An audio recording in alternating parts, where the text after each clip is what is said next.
Coming up this week on UB Football Insider, we get you ready for the home opener at UB Stadium against the Colgate Raiders. You'll meet the man who starts every offensive play. We'll have our top 5 plays, our Carubba collisions, and the dream has finally become a reality. Details on the announcement of a new indoor facility. That's all coming up next. It's UB Football Insider, and it's ready to kick off. There's fire in the atmosphere, moving in synergy, this electricity. Every day we work to get stronger. This is how we come together. This is how we fight. We are UB. We are the power, we are the change. Well, hi, everybody, and welcome to UB Football Insider as we get you ready for today's home opener against the Colgate Red Raiders. And I know, Coach, you are always excited when you finally are able to get back home. Odd quirk of the schedule that you go on the road for the first two, but here you are. It feels like another season opener, doesn't it? Yes, it does. It's an exciting time for our team to play at home in front of their family, friends, our community after a couple weeks on the road. 6 o'clock kickoff today here at UB Stadium against Colgate. Coach and I will break down that matchup in just a moment. But I want to talk to you about a couple of things as they relate to the first 2 games of the season. And I think one of the interesting things that we have seen through the first 2 games is, as well as your team played and as close as those games were, that isn't anything that's mattering in your locker room right now, is it? No, it's not. And that's the way we want it, and it should be. We're proud of the effort. We're very disappointed about the results right now, being 0-2, but not discouraged by what we're getting from our team. Now we got to find a way to get that thing over the hump. I think if there's one area in particular that has really jumped out through the first 2 games as an area of improvement from last year, it would be your defensive line, the way those guys as a group are playing. Talk a little bit about what has changed from a group that struggled to stop the run last year to a team that really has made impactful plays against the run. Well, I think it's the whole front 7, but you talk about that front 4. I think it's a group that, through experience and reps and what we worked on and trying to clean up some technique things and understanding what we want out of that scheme and what their responsibilities are. I think also strength and confidence is huge. And when you look at Justin Brandon, Chris Ford starting in the middle, and Damone and Chuck Harris on the outside, I think that group has a lot of confidence. And their play will always be reflected in how the linebackers are playing. And you have the nation's leading tackler in Khalil Hodge. You have Jarrett Franklin, who is in the top 3 in the Mid-American Conference. So how much are those guys benefiting from what the D-line is doing? I think they benefit a lot. And the nice thing, Paul, is that I think with Khalil leading the nation in tackles after 2 weeks, it's not because we're on the field for 90 to 100 plays, which can happen, or against an Army team that maybe would have rushed for 500 yards. I think it's within realistic snaps and downs that those guys have played and had great results. So today you'll see a Colgate team that comes from the FCS and different from the first 2 opponents, a Minnesota team that wanted to keep it pretty simple on offense, an Army team that only threw it a couple times because that's all they ever do. Now you're facing a little more of a balanced offense, and I'm sure your pass rushers are going to welcome that. Well, I think so, and the key to being able to rush the passer is making sure they're in passing situations so they can kind of pin their ears back and let it go. But that'll come, of course, with stopping the run first. The Colgate Red Raiders, again, an FCS team. Obviously, your guys learned their lesson not to underestimate an FCS team with the loss to Albany last year. Is it to the point where you haven't even had to mention that? Well, it was a brief mention, but, it's not so much, I guess, underestimating. It's about going out and executing and knowing that you're going to get someone's best effort. And, now that was a week 1 game. This is a week 3 game. Our guys are hungry, and they know that it's time to go out and get a game won for us. Colgate has played 2 ranked FCS teams. They beat their first opponent out in California. They lost to their second opponent, Richmond, this past Saturday. What does that say to you about the quality of what they're able to do to be competitive with 2 pretty good teams in their division? Well, we're going to play a good football team, and they've been a good football program over the last few years. And when they come into UB Stadium, they're going to give it their best effort. So going all the way out to California, beating a ranked team, playing another ranked team very close, probably down with a couple injuries as well, shows that this is going to be a good football team. And the gap many times between FCS and FBS programs is very minimal. You mentioned a key injury for Colgate. They have a defensive end by the name of Pat Afriye, who is a preseason FCS All-American. He has listed on some of the NFL early scouting lists as a guy that the league is looking at. He got hurt in their first game, didn't play in their second game. Whether he plays or not today, obviously you take a guy like that out of an FCS team's lineup, and it's going to impact what they want to do. How do you prepare for that scenario? Well, we have to prepare like he's going to play, and he's an excellent football player. He might have led FCS in tackles for loss last year. He's very quick and twitchy, as we like to say, off the edge, where he can get upfield on offensive tackles and very quickly and be very disruptive. If he's not just making plays statistically, he's disruptive enough to make some things happen. So we're going to plan on him being part of it. If he doesn't play, then that'll be an adjustment as we move forward. That will certainly be something to watch for later today. Again, the 6 o'clock kickoff against Colgate. And the final question for you on the Red Raiders, they've already played 2 quarterbacks. They've started a senior in both games. It looks like they may be making the move to a freshman quarterback in this game. Again, as a defensive coach and along with your coordinator, Brian Borland, how do you prepare for that scenario?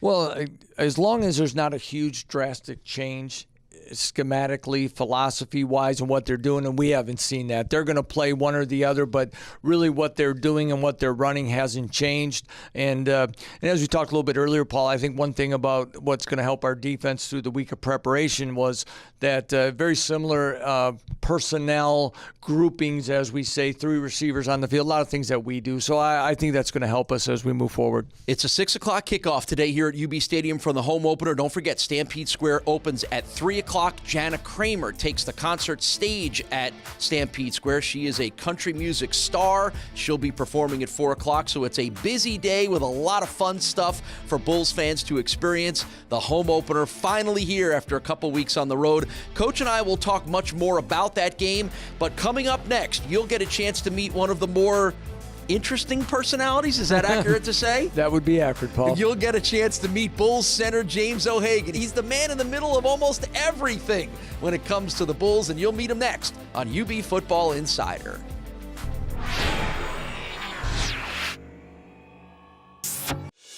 Blackout UB Stadium on Saturday, September 23rd, with the UB football team host Florida Atlantic, presented by CSEA. Kickoff is at 7 p.m., but the excitement starts 3 hours earlier, right inside Stampede Square, with family fun entertainment and a concert by 90s rock band Gin Blossoms. Wear your black game day gear and cheer on your Bulls. It's sure to be a night the whole family can enjoy. For tickets and more information, call 877-UB-THERE or visit UBBulls.com.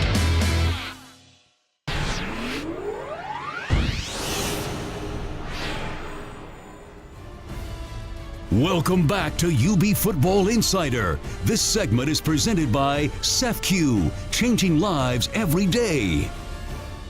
Welcome back to UB Football Insider. My name is Paul Peck. The big news came yesterday with the announcement of a brand new on-campus indoor athletic facility. 92,000 square feet, a full indoor football practice field. All student athletes will benefit from the new building that'll be right on campus. Now, I know there's one Bulls player who probably likes playing in the rain, the mud, and the snow, but I'm sure center James O'Hagan won't mind the new indoor practice facility. Let's meet the Bulls junior center. James O'Hagan, 77, UB football team, center.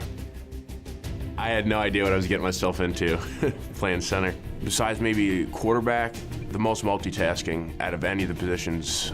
You got to look at box counts, you got to look at IDs for your backers, you got to put guys where they need to be, put guys where they should be. That added on to snapping the ball and blocking. So you have all the responsibilities as a regular O-lineman, but at the end of the day, it's definitely one of the more challenging positions, I think, in football. Ever since he got here his freshman year, I've been trying to build a good relationship with Tyree, and me and him are really great friends. I mean, every weekend we'll hang out. You really get to know a guy when you start playing with him, and the second I saw Tyree walk in the huddle, I looked in his eyes, and I could definitely tell that was the guy of the future. I mean, he has all the intangibles. He's got a huge arm, and he's a great kid to be around.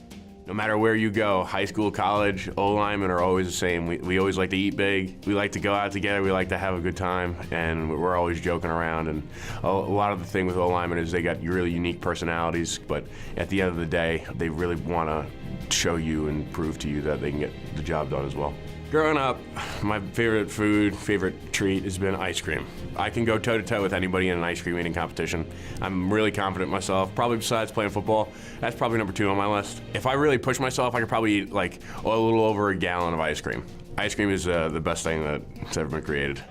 You see things done the right way, and that comes from a lot of tape. When I look at guards in the NFL and I look what they do, and I look at tackles, what they do in the NFL, there's a certain way it needs to look.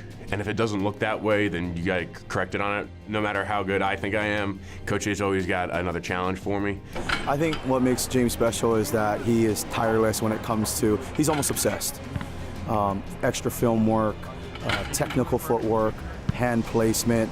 He wants to be the best, and he's fanatical about it. And that's what challenges me as a coach and makes me really excited. And what's really nice is that his teammates get to see him do those types of things, and he really, they follow his example.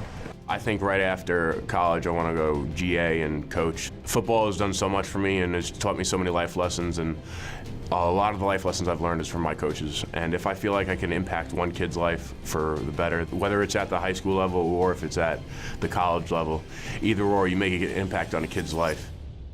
Well, we like the kid, James O'Hagan, because he really is a great kid and an interesting personality, but he's a heck of a football player, and you didn't hesitate to get him right in the lineup when you got here 2 years ago, and now he's a 3-year starter and an all-conference guy and a nominee for the Remington Award. So we can talk about how much fun he is to be around, but he's not fun to be around if you're a defensive lineman. Absolutely. He's a great young man. He's passionate about playing the game of football. From the time I was appointed head coach, he reached out with text messages that he wanted to help this program get turned around and would do anything possible. And he's passionate. He's in there studying film.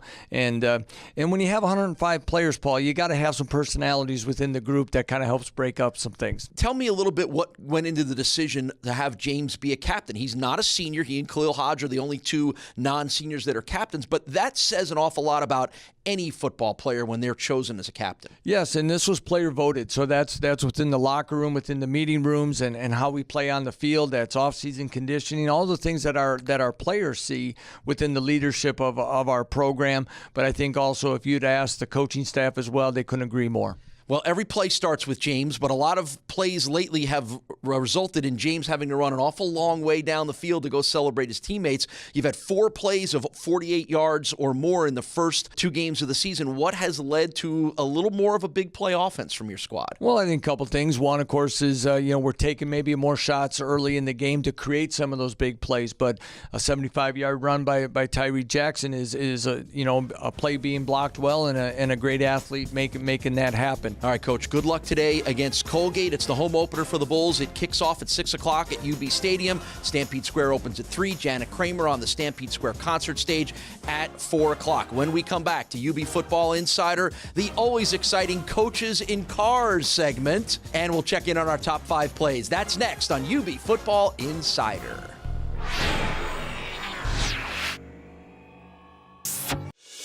Blackout UB Stadium on Saturday, September 23rd, with the UB football team host Florida Atlantic, presented by CSEA. Kickoff is at 7 p.m., but the excitement starts 3 hours earlier, right inside Stampede Square, with family fun entertainment and a concert by 90s rock band Gin Blossoms. Wear your black game day gear and cheer on your Bulls. It's sure to be a night the whole family can enjoy. For tickets and more information, call 877-UB-THERE or visit UBBulls.com.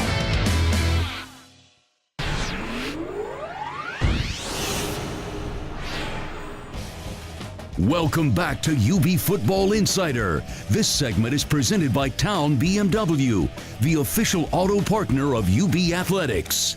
Welcome back to UB Football Insider. As we told you earlier in the show, the big news came yesterday. The dream is now a reality. A new 92,000 square foot indoor athletic facility will be built on campus. No state funds will be used for the construction of the facility. And for more information, go to ubbulls.com. Well, it's time for our Coaches in Cars segment. And you'd think when we asked offensive line coach Daryl Agpalsa to hop in a Town BMW, we would have given him the biggest, most most powerful car. After all, he is a former offensive lineman. But instead, we put the biggest Bulls assistant coach into one of the fastest cars.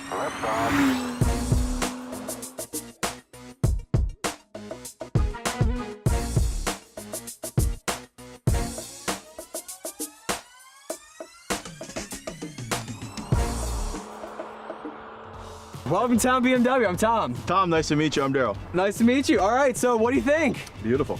This is an icon for BMW. It dates all the way back to the 70s with the E30 M3. Wow. It's made to go. She looks fast. She's fast. Totally track ready, racing tires, the whole deal. The screen is actually called our iDrive, so it has our nav system, radio, everything that you kind of touch and play with in the car is through that. Does it can you some places do Apple CarPlay and all that stuff? Yeah, this has the Apple CarPlay. Does it? Yeah. But is this wireless or you plug in? Wireless. Really? We're the only wireless CarPlay right now. That's different.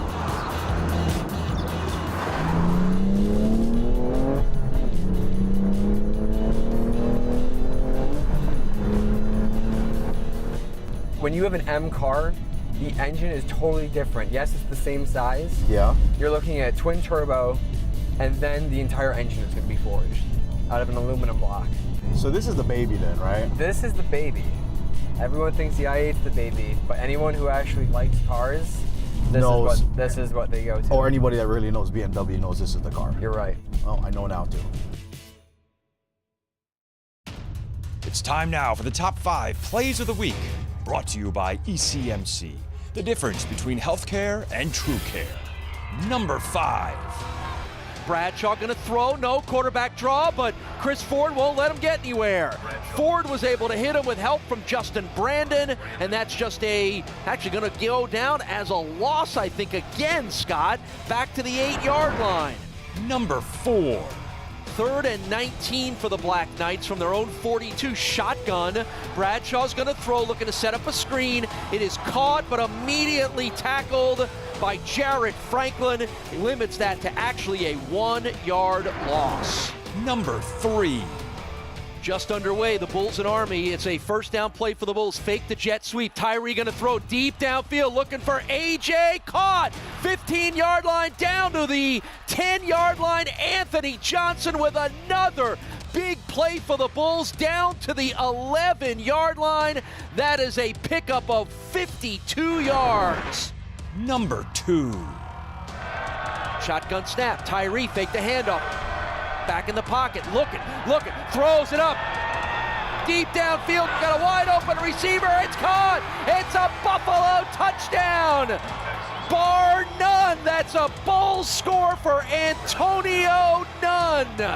Too much speed. Tyree Jackson gets great protection from the front 5, has all day and lost a perfect pass in there. A pretty play for Buffalo to take a 2-possession lead. Number 1. It's 3rd and 3 from their own 25-yard line and need to get a first down. Quarterback draw. Tyree going to have the first down. Running up the middle. Breaks a tackle at the 35 at the 40. There he goes. 40-yard line. 30-yard line. Running out of gas at the 20, at the 10, at the 5. Bullseye! It's a Tyree Jackson 75-yard touchdown. Fire the cannons. What a play by Tyree Jackson. They spread the Army defense out. They go 4 wide, and no one left home in the middle of the field. A great move by Tyree. About 10 yards down the field, he was in the open field and never looked back.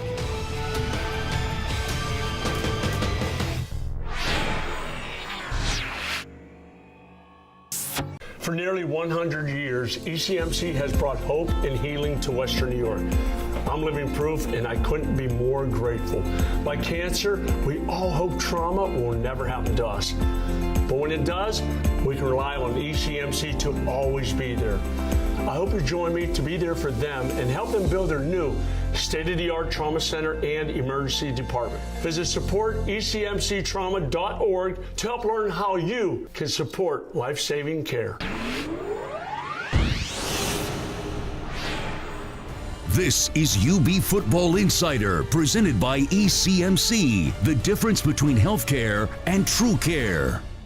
Welcome back to UB Football Insider. Tonight, it's the home opener, 6 o'clock at UB Stadium against the Colgate Raiders. Stampede Square opens up at 3. Country music star Jana Kramer takes the stage at Stampede Square at 4 o'clock. And when you're inside the stadium watching the Bulls and the Raiders, just glance beyond the scoreboard on the north end. That's where the new indoor practice facility will sit. For more details on that, visit ubbulls.com. For this week's Carubba Collisions, the defense is playing so well, we had plenty to pick from. Here are this week's Carubba Collisions. It's a handoff to Walker, sweep to the right, grab from behind by Chuck Harris with help from Tatum Slack. When he came up, really laid a bone-jarring hit down there on Kel Walker. 3rd down and 3. Bradshaw, quarterback keeps, gets drilled. I mean, he got drilled by Jarrett Franklin. Shoulder pad to shoulder pad, and Bradshaw went flying backwards. It's a loss on the play and a huge 3rd down stop. Quarterback option to the left. Bradshaw pitches, but there's no room for John Trainer to go anywhere other than right into the arms of Ryan Williamson. No gain officially. Check out the Bulls on social media and choose your favorite Carubba Collision of the week. The pro football season got started last week, and right now, 5 former UB football players find themselves on NFL rosters. Christian Sicoli begins his 3rd season in the league. He was drafted in 2015 by the Seahawks and played for the Colts last year. The former Bulls defensive lineman and current NFL offensive lineman is on the Saints practice squad. Stephen Means seems to have found a home in Philadelphia. He starts his 2nd season as a reserve defensive end for the Eagles. Means was drafted by Tampa Bay in 2013 and has also played for the Ravens and the Texans. After missing all of last season, Brandon Oliver begins his 4th year with the Los Angeles Chargers. The former Bulls running back has amassed over 1,000 total yards in his NFL career and led the Chargers in rushing in 2014 as a rookie. The newest Bull in the NFL is former tight end Mason Schreck. Drafted just this year by the Cincinnati Bengals, he will stick with the team on the injured reserve list as he recovers from a training camp knee injury. And over in Oakland, the 2-time All-Pro and reigning NFL Defensive Player of the Year, Khalil Mack, begins his 4th season with the Raiders. The former All-American linebacker and 5th overall pick in the 2014 NFL Draft has quickly become one of the league's premier defensive players. Well, thanks for joining us for this week's edition of UB Football Insider. Don't forget, home opener tonight, 6 o'clock at UB Stadium against Colgate. Stampede Square opens up at 3. Jana Kramer on the concert stage at 4. And, of course, for more details on the big announcement from yesterday about the brand new on-campus indoor practice facility, visit ubbulls.com. We thank you for joining us for this week's edition of UB Football Insider.